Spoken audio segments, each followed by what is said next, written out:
আজকে আমি তোমাদের কাছে আবার একটা নতুন রেসিপি নিয়ে চলে এসেছি। এটা অনেক পুরনো দিনের রেসিপি, মা ঠাকুমারা করতো, কিন্তু অনেকেই খেয়েছো, এখনো অনেকেই খাওনি। দেখো, আমার মতো করে চেষ্টা করো, দেখো ঠিক ভালো লাগবে।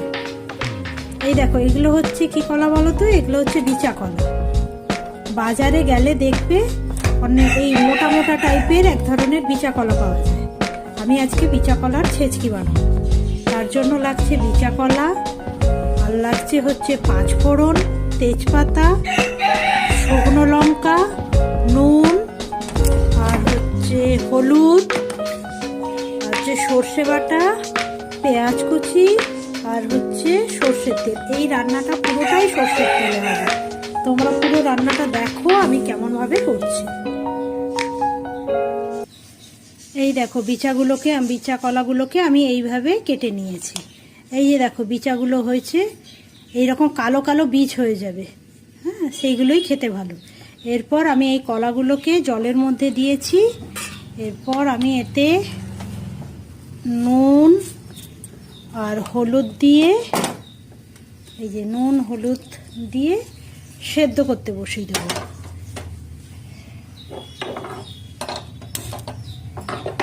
এটা সেদ্ধ হোক, তারপর আমি তোমাদের দেখাচ্ছি। এই দেখুন, বিচা কলাগুলো সেদ্ধ হয়ে গেছে। এরপরে আমি এগুলোকে তুলে নেব।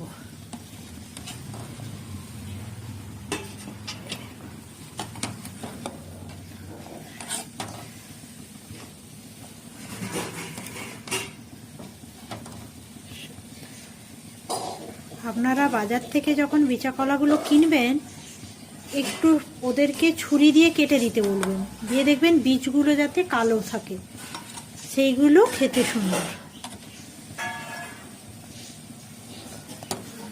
সেদ্ধ হয়ে গেছে। এবারে আমি বিচা কলাগুলোকে জলটা ফেলে দেব। এরপরে এই বিচা কলাগুলো ঠান্ডা হয়ে গেলে এই বীজগুলোকে বের করে দিতে হবে।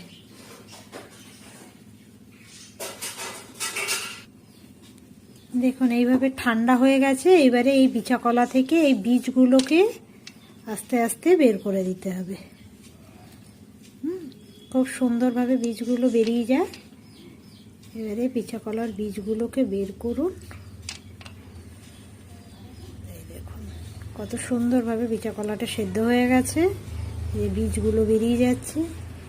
এই বীজগুলো আমারগুলো একটু কালো হতো, সেইগুলো আরো বেশি ভালো।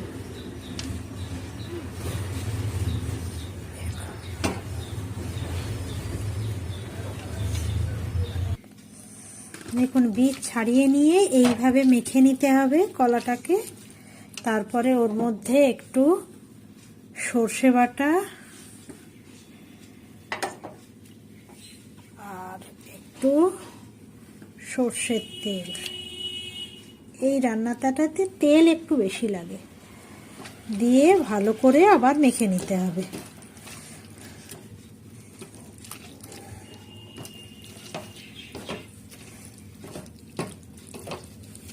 এরপর কড়া বসিয়ে আমি বাকি রান্নাটা করছি। কড়া গরম হয়ে গেছে। এরপরে আমি আর একটু সর্ষের তেল দেব, তার মধ্যে শুকনো লঙ্কা ফোড়ন,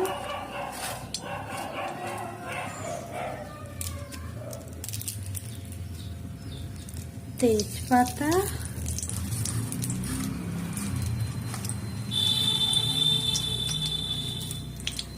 আর 5 ফোড়ন।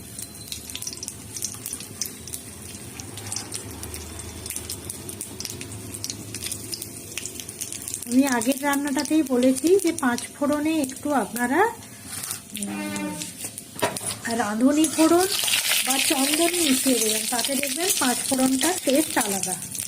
5 ফোড়নটার গন্ধটা খুব সুন্দর বেরোচ্ছে। এইবারে ফোড়নটা লাল লাল করে ভেজে এর মধ্যে আমি পেঁয়াজ দিয়ে দেবো।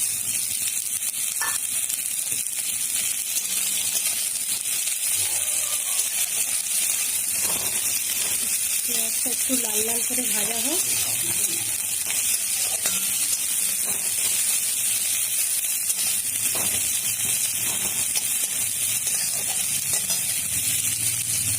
একটু নুন দিয়ে দিই, তাতে পেঁয়াজটা তাড়াতাড়ি ভাজা হয়ে যাবে।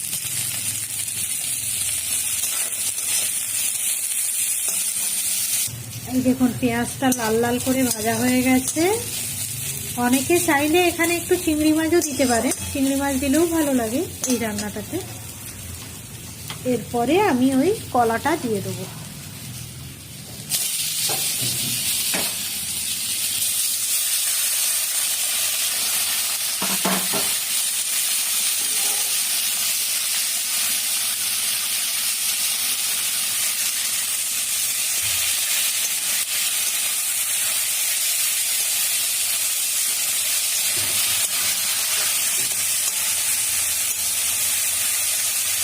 কলাটা ভাজা ভাজা হবে।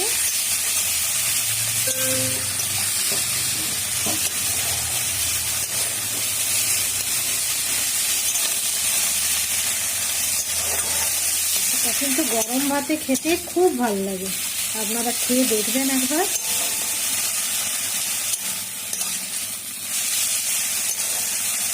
আর একটু নুন দিতে হবে।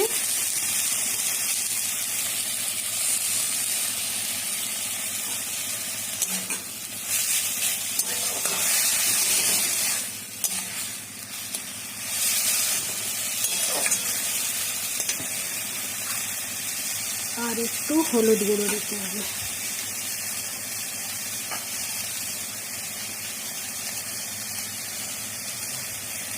তখন সেদ্ধ করার সময় একটু কম দিয়েছিলাম, তাই আবার একটু হলুদ গুঁড়ো দিলাম।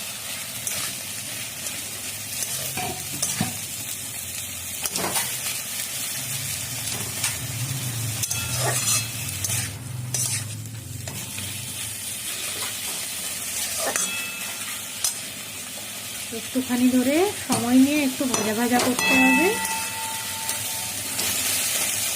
যাতে ওই সর্ষে বাটা, এই হলুদ গুঁড়ো, এগুলো সব ভালো করে কলাটার সাথে মিক্স হয়ে যায়।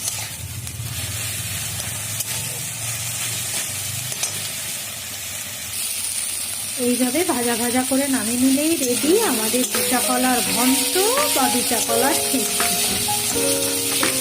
আপনারা অবশ্যই এইভাবে রান্না করে আমাকে কমেন্ট বক্সে জানাবেন কেমন হয়েছে।